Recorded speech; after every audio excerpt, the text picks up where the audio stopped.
वो प्राइसेस नीचे जा रही होती हैं। और मैंने डे वन ये बात बताई थी कि आपका जो भी क्रिप्टो कॉइन है वो बेस कर रहा है जो सॉफ्टवेयर है, इस वजह से उसके कोई अपने सेंटीमेंट्स नहीं है, उसकी अपनी फीलिंग्स नहीं है।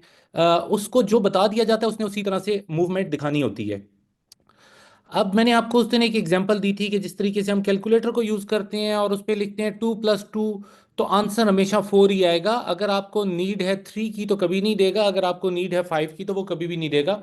बिकॉज वो एक सॉफ्टवेयर है, उसके अपने कोई सेंटीमेंट्स नहीं है, अपनी कोई फीलिंग नहीं है, अपनी कोई थिंकिंग नहीं है। उसको जो आपने कमांड दी उसने वो करके दिखा दिया।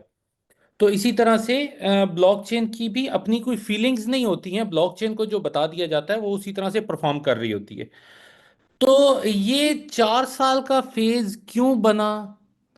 मार्केट की प्राइस हमने इथीरियम की भी चेक की तो सेम डेट्स पे ऊपर नीचे हो रही हैं।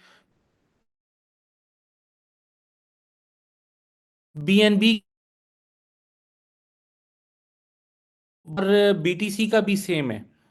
तो ये जितने बड़े कॉइन हैं ये क्यों इस तरह से मूव करते हैं, आज वो फार्मूला आपको देने जा रहा हूं ताकि आप समझ पाएं कि आने वाले वक्त में क्या होने जा रहा है और आप क्रिप्टो की मार्केट से पैसे किस तरह कमा सकते हैं और सीटो कहां पर आपको सपोर्ट कर रहा है यहाँ इस मार्केट से पैसे कमाने के लिए। तो आज हम इसी पे बात करेंगे। मैं यहाँ पे आपको इसका पूरा फार्मूला समझाता हूँ।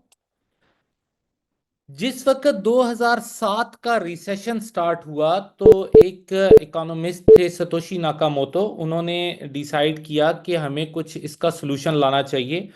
तो उन्होंने क्रिप्टो करेंसी बनाई जिसका नाम बिटकॉइन था।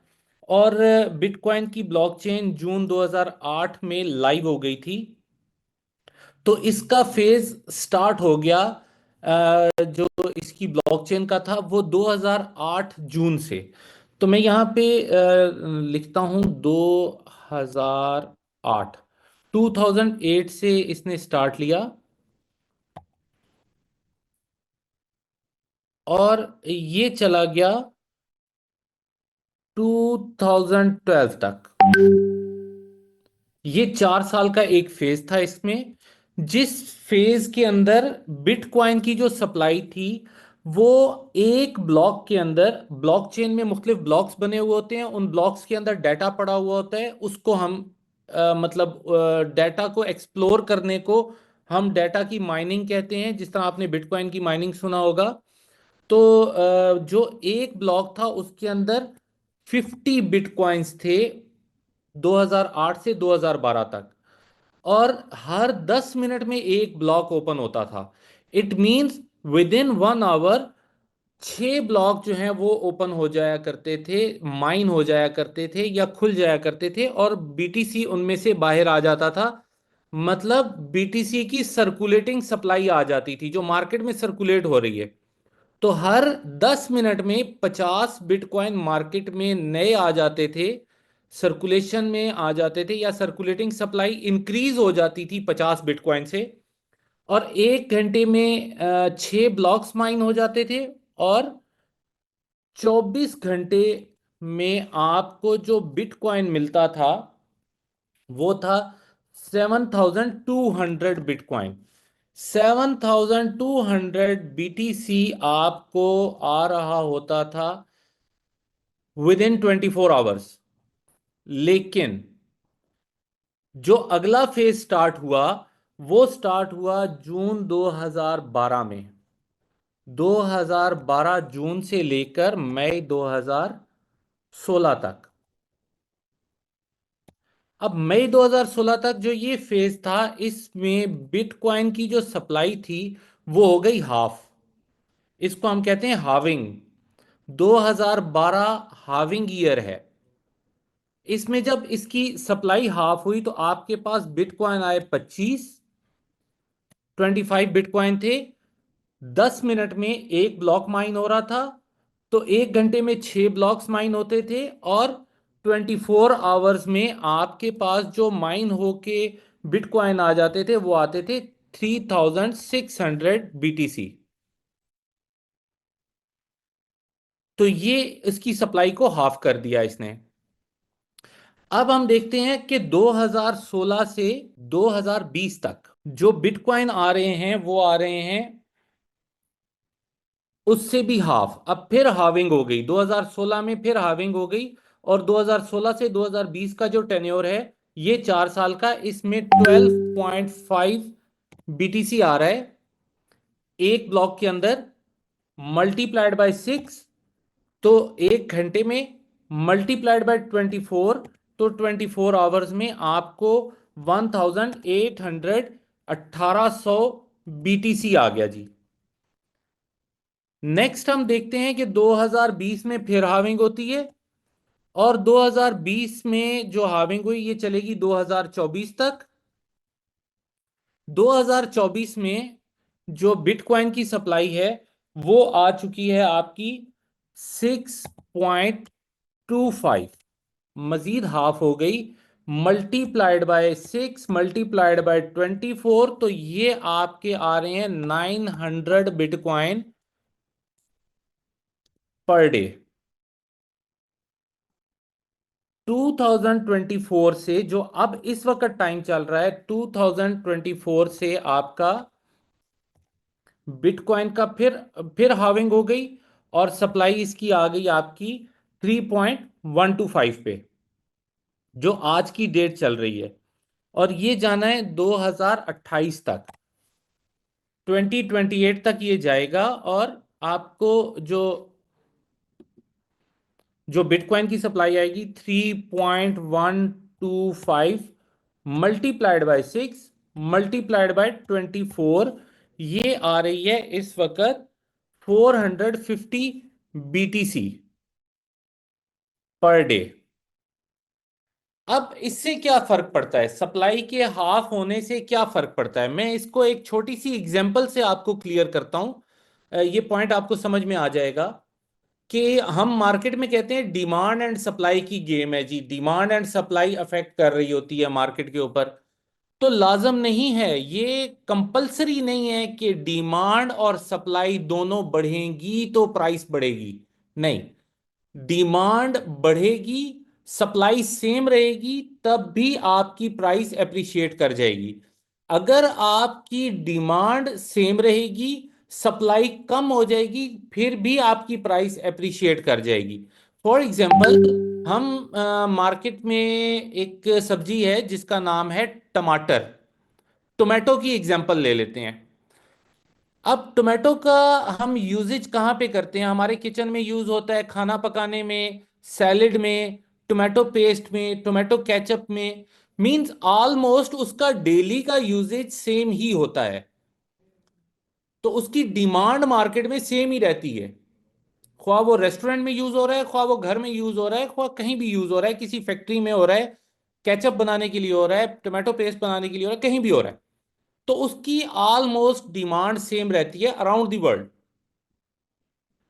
पॉपुलेशन के बढ़ने से एकदम से डिमांड को फर्क नहीं पड़ता, क्योंकि जो बच्चा आज पैदा हुआ है उसने आज टोमेटो नहीं खाना, तो पॉपुलेशन का अफेक्ट नहीं आ रहा, तो डिमांड सेम है। लेकिन टोमेटो बाज औकात आप देखेंगे कि आपको 10 रुपए किलो भी मिलेगा, सम टाइम आपको 50 रुपए किलो भी मिलेगा, और मे भी कभी आपको 100 रुपए किलो भी मिलेगा। तो ये जो प्राइस में एप्रिसिएशन हो रही है ये उसकी सप्लाई कम होने की वजह से हो रही है। जब टोमेटो की सप्लाई मार्केट में कम आती है तो वो महंगा हो जाता है, जब सप्लाई ज्यादा आती है तो वो सस्ता हो जाता है। तो बीटीसी के साथ दोनों इफेक्ट्स थे। जब हमारा फेज था 2008 टू 2012, तो उस फेज के अंदर जीरो अवेयरनेस थी, लोगों को पता ही नहीं था बिटकॉइन क्या है, तो उसकी डिमांड नहीं थी, सप्लाई कम होने की वजह से उसकी प्राइस एप्रिशिएट हुई 2013 में, आपने देखा होगा। अब अगर हम बात करें 2016, 12 टू 16 की, तो थोड़ी थोड़ी अवेयरनेस आ गई थी, और 16 में जब हाविंग हुई तो इसने बहुत अच्छा प्राइस अप्रिशिएट किया। फिर 2020 में ज्यादा अवेयरनेस आ गई थी, तो और ज्यादा प्राइस अप्रिशिएट हो गई। तो अब क्या हो रहा है, बिटकॉइन के अंदर दोनों चीजें अफेक्ट कर रही हैं। एक तो अवेयरनेस आने की वजह से लोग क्रिप्टो में इन्वेस्ट करना शुरू हो गए, लोग बिटकॉइन की तरफ मूव करना शुरू हो गए कि ये अब इसकी हाविंग का टाइम है, अब इसकी प्राइस अप्रिशिएट होनी है, लोगों को फार्मूला समझ आने लग पड़ा, तो उन्होंने पैसा डालना शुरू कर दिया, तो डिमांड बढ़ गई। डिमांड बढ़ गई और सप्लाई कम हो गई, तो ऑटोमेटिकली इफेक्ट आएगा प्राइस के ऊपर। और इसी तरह से ये 2024 से 2028 का जो फेज है, इसमें भी इसी तरह इसने अपनी सप्लाई को कम किया है और डिमांड ज्यादा हुई है, क्योंकि मार्केट के अंदर अवेयरनेस ज्यादा थी। अब लोगों को पता था कि 4 साल का फेज है, 2.5 साल का डंप है, 1.5 साल का पंप है। अब ये 1.5 साल का पंप किस तरीके से काउंट होता है और 2.5 साल का डंप कैसे काउंट होता है, वो यहां पे आपको फार्मूला देने जा रहा हूं। इसको जरा तवज्जो से समझ लीजिएगा। 2012 पहली मर्तबा इसकी हाविंग हुई थी, और इसको हम कहते हैं हाविंग ईयर। 2013 जो है इसका फॉलोइंग ईयर था। हाविंग ईयर के जून से स्टार्ट होती है आपकी प्राइस की एप्रिसिएशन, जो कि फॉलोइंग ईयर के एंड तक जाती है। 2012 में प्राइस एप्रिसिएट होना शुरू हुई जून में, जिसका अफेक्ट गया 2013 के दिसंबर तक। सेम इसी तरह से 2012 के बाद आपकी हाविंग आई 2016 में। तो 2016 में प्राइस ने एप्रिशिएट करना शुरू किया, जिसका अफेक्ट किया 2017 तक। 17 के दिसंबर तक प्राइस एप्रिशिएट होती चली गई। तो ये 1.5 साल का फेज बन गया प्राइस की एप्रिसिएशन का। अब हम देखते हैं मार्केट के अंदर 2020 में हाविंग आई। तो 2020 की हाविंग का अफेक्ट गया फॉलोइंग ईयर के दिसंबर तक। तो 2021 के दिसंबर तक आप देखेंगे मार्केट में प्राइस ऊपर की तरफ गई, ये बुल रन का टाइम था। अब सेम उसी तरह से हाविंग हुई 2024 में, जो जिसका अफेक्ट जाना है 2025 के दिसंबर तक। तो ये इस वक्त बहुत अच्छा टाइम है हमारे पास, ये बुल रन का टाइम है। अब मैं आपको जो बेसिक चीज समझाना चाह रहा हूं इस सारे फार्मूला से, अगर आप चाहें तो मैं इसको दोबारा रिपीट कर देता हूं, ताकि ये चीजें सारी आपको लर्न बाय हार्ट हो जाएं, ताकि आपके दिमाग पर नक्श हो जाएं ये चीजें और आपको ये याद रहे फॉर एवर फार्मूला क्या है। आपके हर 4 साल के बाद हाविंग होती है। 2008 में ब्लॉकचेन ने स्टार्ट लिया था, 2012 के जून में इसकी पहली हाविंग आई।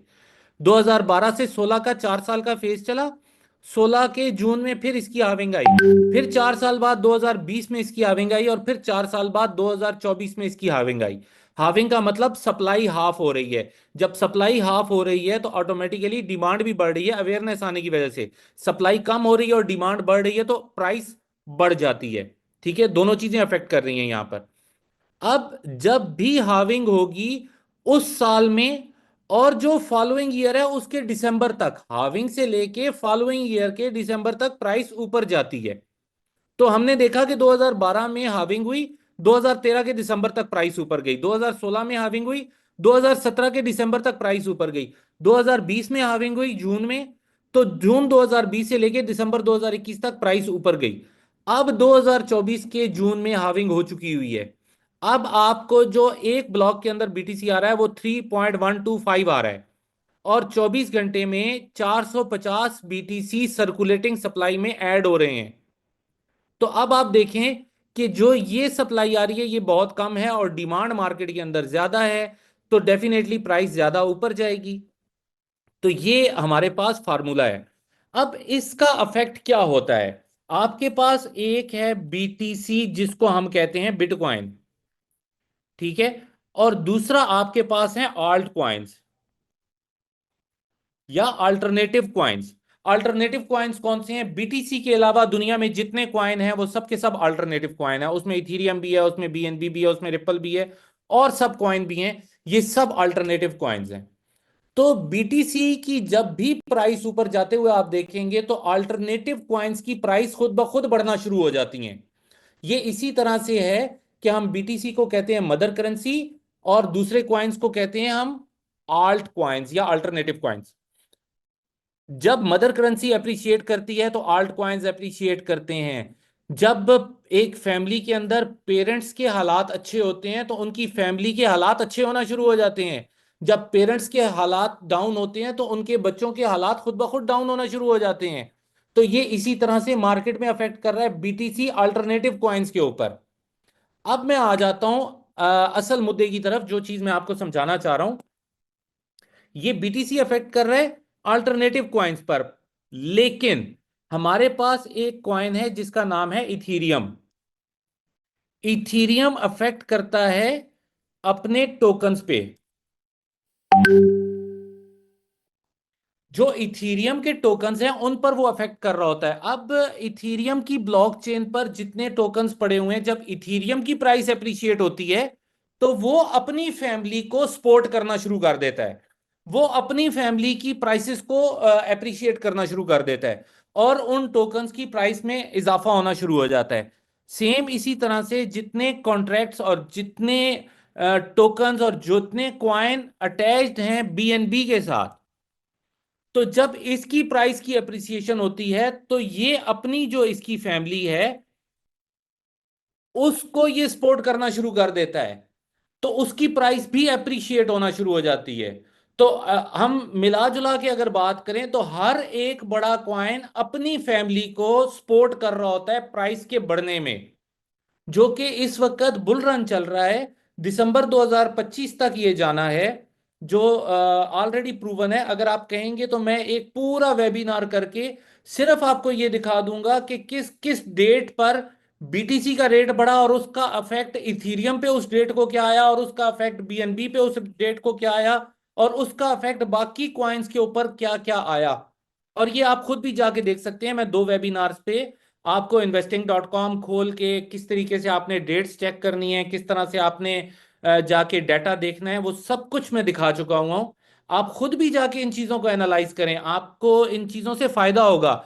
इन फ्यूचर अगर आप कभी भी क्रिप्टो में इन होना चाहेंगे तो आप देखेंगे कि आपको कौन सी फैमिली चूज करनी है, कौन सी फैमिली में जाकर इन्वेस्ट करना है, कौन सी फैमिली कितना अच्छा परफॉर्म कर सकती है, उस फैमिली का प्रीवियस ट्रैक रिकॉर्ड क्या है। जिस तरह से कल हमने बताया था कि बीटीसी ने लास्ट बुल रन में 5.25 टाइम्स की हिट मारी थी, जबकि इथीरियम ने 18 टाइम की हिट मारी थी। $1,000 किसी ने लगाया होता तो $18,000 बन गया था। $1,00,000 किसी ने लगाया होता $1.8 मिलियन बन गया था उसका। जबकि बीएनबी ने 35 टाइम्स की हिट मारी थी। तो बीएनबी की फैमिली जो है वो लास्ट बुल रन के अंदर बहुत अच्छा परफॉर्म कर गई थी। 35 टाइम्स का मतलब किसी ने $1,00,000 उसमें इन्वेस्ट किया हुआ है तो उसने $3.5 मिलियन कमा लिया। किसी ने $10,000 लगाया हुआ तो उसने $3.5 लाख कमा लिया। तो हमें ये पता चला कि हमने किस तरीके से जाके एनालाइज करके ये डिसाइड करना है कि हमने कौन सी फैमिली को चूज करना है, उस फैमिली में हम इन होकर अच्छा बेनिफिट्स ले सकते हैं वहां से। तो हमने इस वक्त जो देखा, हमें सबसे अच्छी फैमिली नजर आई बीएनबी की, जो पिछले 2 बुल रन से 2017 16-17 वाला जो बुल रन था और जो 2020-21 वाला बुल रन था, उन दोनों में बीएनबी ने बहुत आउटस्टैंडिंग परफॉर्म किया हुआ था। तो अब आप एक्सपेक्ट कर सकते हैं कि जिनकी पॉलिसीज स्टार्ट से लेकर अब तक बिल्कुल कामयाब आ रही हैं, और इस बुल रन का स्टार्ट भी उसने बहुत अच्छे से लिया है, $600 से लिया है उसने बुल रन का स्टार्ट। तो ये एक बड़ी अच्छी प्राइस है, अप्रिशिएट होने के लिए इसके पास बहुत बड़ा मार्जिन है। जबकि बीटीसी ने स्टार्ट लिया है 50,000 से, 50,000 से स्टार्ट लिया है, अब उसके पास ऊपर जाने के लिए मार्जिन कम है, वो ज्यादा से ज्यादा चला जाएगा 2 लाख पे चला जाएगा, 2.5 लाख पे चला जाएगा, तो 4 से 5 गुना की हिट मारेगा, 4 to 5 टाइम की हिट मार लेगा मैक्सिमम। अदरवाइज लोग कह रहे हैं 3 to 4 टाइम की हिट मारेगा। ठीक है, इथीरियम स्टार्ट ले रहा है आपका 1200-1500 डॉलर से, तो वो जा सकता है कितने पे, वो जा सकता है, सॉरी, इथीरियम का स्टार्ट जो है वो 2500 से उसने स्टार्ट लिया है, तो वो जा सकता है मैक्सिमम आपका 4 5 6 हजार 8 हजार 10 हजार पे चला जाएगा, 15 हजार पे चला जाएगा। तो उसके पास मार्जिन कम है। लेकिन बीएनबी ने स्टार्ट लिया है 600 से, इसके पास मार्जिन बहुत बड़ा है ऊपर जाने के लिए। फिर बीएनबी की जो हमने पॉलिसी स्टडी की हैं, ये बहुत सारे इस वक्त ज्वाइंट वेंचर्स कर रहा है कम्युनिटी को अपनी तरफ आकर्षित करने के लिए, ताकि मेरे लिए मेरे पास ज्यादा से ज्यादा कम्युनिटी आ जाए। फिर इसकी बहुत अच्छी मार्केटिंग चल रही है बाइनांस पे। फिर इसने अपने अंदर एक बर्निंग प्रोटोकॉल डाल दिया है। बर्निंग प्रोटोकॉल ऑटोमेटिक बर्निंग, मतलब ऑटोमेटिक सप्लाई कम हो रही है, बीएनबी की अपनी सप्लाई भी ऑटोमेटिकली कम हो रही है। अब एक तो बीटीसी की सप्लाई कम होने की वजह से ओवरऑल मार्केट के ऊपर इंपैक्ट आ रहा है, दूसरा बीएनबी की अपनी सप्लाई कम होने की वजह से बीएनबी की मार्केट के ऊपर इफेक्ट आ रहा है। जब सप्लाई कम होती है प्राइस अप्रिशिएट होती है, ये ऑलरेडी हम लोग डिस्कस कर चुके हुए हैं। तो इससे हमें क्या एडवांटेज हुआ, हमारा ज्वाइंट वेंचर हो गया जाके बीएनबी के साथ, डिसाइड किया गया कि यार ये दी बेस्ट अपॉर्चुनिटी है, इस वक्त हमें ये बहुत अच्छा बुल रन दे सकती है। तो हमारा जो सीटो कॉइन है उसका ज्वाइंट वेंचर हो गया जाके बीएनबी के साथ, सीटो बीएनबी बन गया। अब सीटो बीएनबी में हमें एक बहुत अच्छा चार्म मिल गया कि हम एक बहुत अच्छी जंप ले सकते हैं। मैं आपको कल के वेबिनार में आपको बताऊंगा कि कंपनी की पॉलिसी क्या है सीटों को लेकर, कि हम सीटों को कैसे आगे लेके जाएंगे, सीटों किस तरह से अच्छा परफॉर्म करेगा, वो मैं कल के वेबिनार में बात करूंगा। ये मैं आज के वेबिनार में इसलिए बता रहा हूं ताकि आपको कल के वेबिनार की इंपॉर्टेंस का अंदाजा हो जाए। सॉरी। तो अभी के लिए जो मैंने आपको ये फार्मूला दिया, इस फार्मूले को देखते हुए आपको ये अंदाजा हो गया होगा कि हर एक कॉइन अपनी फैमिली के ऊपर अफेक्ट कर रहा है। बीटीसी की फैमिली अल्टरनेटिव कॉइन्स हैं, बीटीसी अल्टरनेटिव कॉइन्स के ऊपर अफेक्ट करता है। बीटीसी की प्राइस नीचे जाएगी, पूरी मार्केट तमाम अल्टरनेटिव कॉइन नीचे जाएंगे। बीटीसी की प्राइस ऊपर जाएगी, तमाम अल्टरनेटिव कॉइन्स ऊपर जाएंगे। इसी तरह इथीरियम की प्राइस ऊपर जाएगी तो इथीरियम की जो फैमिली या टोकन्स हैं उसके ब्लॉकचेन के ऊपर वो सारे अप्रिशिएट करेंगे। अगर उसकी प्राइस इथीरियम की नीचे आएगी तो वो भी सारे अफेक्ट करेंगे, सारे नीचे आ जाएंगे। सेम बीएनबी भी अपनी फैमिली पे अफेक्ट कर रहा है। अब बीएनबी अगर फॉर एग्जांपल लास्ट टाइम इसने 35 टाइम्स की हिट मारी थी, तो ऐसा नहीं है कि उसकी फैमिली के हर मेंबर ने 35 टाइम की हिट मारी थी। नहीं, उसमें किसी ने 5 टाइम की हिट मारी, किसी ने 10 टाइम्स की हिट मारी, किसी ने 15 टाइम की हिट मारी, किसी ने मोर देन 25 टाइम किसी भी हिट मारी। तो होता क्या है कि हर एक कॉइन अपनी कैपेसिटी के मुताबिक ले लेता है। अब आप एक फैमिली में बैठे होंगे, तो जब खाना खाने लगते हैं तो कोई बच्चा ज्यादा खाना खाता है, कोई बच्चा कम खाना खाता है। एक क्लास में आप देखेंगे तो किसी बच्चे की परफॉर्मेंस बहुत अच्छी होती है पढ़ाई में, किसी बच्चे की परफॉर्मेंस कम होती है। टीचर एक, क्लासरूम एक, चेयर्स एक जैसी, सिलेबस एक जैसा, तो हर एक अपनी कैपेसिटी के मुताबिक आगे बढ़ रहा होता है। तो हम सीटों में क्या करने जा रहे हैं कि हम एक्सपेक्ट कर रहे हैं कि सीटों भी अच्छा जंप लेगा, सीटों भी अच्छा परफॉर्म करेगा। ये हम कल के वेबिनार में डिस्कस करेंगे। तो दोस्तों, यहां तक था ये मेरा आज का जो इंफॉर्मेशन का सेशन था। अब हम आ जाते हैं अपने प्लान के ऊपर कि हम सीटो बीएनबी में क्या कर रहे हैं, यहां पर लोग क्यों आ रहे हैं या क्यों इन्वेस्ट करना चाहिए लोगों को। तो सीटो बीएनबी के प्लान को हम डिस्कस कर लेते हैं। ये चीजें बहुत सारी मैं बातें करते हुए कह जाता हूं, इस वजह से मैंने स्किप कर देता हूं। ये आप जरूर स्टडी कीजिएगा, ये हर एक चीज आपके लिए बहुत इंपॉर्टेंट है। तो हम आ जाते हैं कि अब आप सीटो बीएनबी का हिस्सा किस तरीके से बन सकते हैं और यहां इन्वेस्ट करने से आपको बेनिफिट किस तरह से मिलता है। तो हमारे पास 5 किस्म के पैकेजेस हैं। हम $100 का पैकेज भी देते हैं और $5,000 का पैकेज भी देते हैं। आप अगर $100 का पैकेज लेते हैं तो आपको डेली आरओआई आ रहा होता है 0.2%। जबकि अगर कोई शख्स आके $400 का पैकेज लेता है तो 0.3% उसको आरओआई आता है। ROI stands for return on investment. आपकी इन्वेस्टमेंट पर जो आपको रिटर्न आ रहा है डेली का, वो $400 पे आपको आ रहा है 3%। $1,000 के पैकेज पे आपको 0.4% आ रहा होता है और $2,500 पे 0.5% आपको रिटर्न आ रहा होता है। जबकि $5,000 के पैकेज पे आपको 6%, 0.6% आपको रिटर्न आ रहा होता है पर डे। अगर आप इसको मंथली कैलकुलेट करना चाहें, मल्टीप्लाइड बाय 30 कर लें, और अगर आप इसको एनुअली करना चाहें तो आप उसको मल्टीप्लाइड बाय 12 कर लीजिएगा, तो आपको एनुअली भी निकल आएगा कितना आ रहा है। इसमें इन होने के लिए हमारे पास इस वक्त जो दी बेस्ट अपॉर्चुनिटी है वो 20 दिसंबर से स्टार्ट हुई है 2024 से, और 19 जैन तक जाएगी 2025 में। आप इस वक्त 50% सीटो क्वाइन और 50% आप बीएनबी क्वाइन इन्वेस्ट करके अपना पैकेज परचेज कर सकते हैं। फॉर एग्जाम्पल, आप चाह रहे हैं $1,000 का पैकेज बाय करना है, तो $500 के आप सीटो क्वाइन बाय करेंगे और $500 का आप बीएनबी क्वाइन जो है वो बाय करेंगे, और इसको आप इन्वेस्ट करके $1,000 का पैकेज ले सकते हैं। अब जो आपको सीटो क्वाइन मिल रहा है, वो एक सीटो कॉइन $1 के बराबर है। 1 सीटो कॉइन इज इक्वल टू $1। तो आपने अगर $500 के सीटो कॉइन लेने हैं, इट मींस आपके पास 500 सीटो कॉइन्स होने चाहिए। और बीएनबी की प्राइस जो है वो हर रोज चेंज हो रही है, तो वो आपको मौके पे देखना पड़ेगा कि कितनी प्राइस है उसकी। लेकिन अगर ये चांस आप मिस कर देते हैं और आप 19th ऑफ फेब के बाद जनवरी के बाद आते हैं, मींस आप 20th ऑफ फेब के बाद 20th जनवरी से बाद 19th फेब तक आप आते हैं, तो आप 40% सीटो कॉइन से और 60% बीएनबी से सिस्टम का हिस्सा बन सकते हैं, आप इन्वेस्टमेंट कर सकते हैं। नेक्स्ट मंथ हमारा जो है वो 30-70 पे हो जाएगा, 30% सीटो, 90% 70% जो है वो बीएनबी। नेक्स्ट मंथ जो है वो हमारा चला जाएगा 20% सीटो और 80% जो है वो बीएनबी। और जो हमारा 20th अप्रैल से 19th मई तक का फेज होगा, उस मंथ के अंदर हम 10% सीटो कॉइन लेंगे और 90% हम बीएनबी लेंगे। उसके बाद 20th मई से आपको 100% बीएनबी ही देना पड़ेगा। सीटो कॉइन उस वक्त आप इन्वेस्ट नहीं कर पाएंगे।